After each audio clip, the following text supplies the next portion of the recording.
Hi friends, வணக்கம். எல்லோரும் எப்படி இருக்கீங்க? இன்றைக்கி சண்டே ஸ்பெஷல். ஸோ நம்ம வீட்டில் என்ன சண்டே ஸ்பெஷல் பார்த்திங்கன்னா மெயினாக சிக்கன் பிரியாணி தான். வீட்டில் உள்ளவங்களுக்கு இருக்கிறதுக்கான கொஞ்சமாக சிக்கன் பிரியாணி செஞ்சாச்சு. அடுத்தது வெள்ளை சாதத்துக்கு பார்த்திங்கன்னா பருப்பு. ஸோ பருப்பு அப்பாக்காண்டி. ஸோ மீன் குழம்பு சாப்பிடுவார், இருந்தாலும் பருப்பு. அடுத்தது பார்த்திங்கன்னா மீன் குழம்பு மற்றவங்களுக்காண்டி இந்த சட்டியில் வச்சாச்சு. பாப்புலேட் மீன் குழம்பு. நெக்ஸ்ட்டு பார்த்திங்கன்னா மத்தி ஃப்ரை. ஸோ அம்மா ஃப்ரை பண்ணும்போதே சுட சுட இருக்கும். நானும் என் பொண்ணும் எடுத்து சாப்பிட்டுட்டு மிச்சம் மீதியை வச்சுருக்கோம்.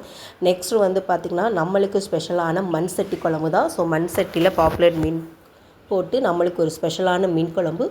ஸோ இது அம்மாவுக்கு மத்தி மீன்னா ரொம்பவே பிடிக்கும். இதுதான் நாங்கள் மீன் வறுக்கிறதுக்காண்டி வச்சுருக்கிற சட்டி. ஸோ மீனை வறுத்து முடித்தாச்சு. அதிலே அம்மா அவங்களுக்கு பிடிச்ச மத்தி மீன் குழம்பு தனியாக அவங்களுக்கு வச்சுக்கிட்டாங்க.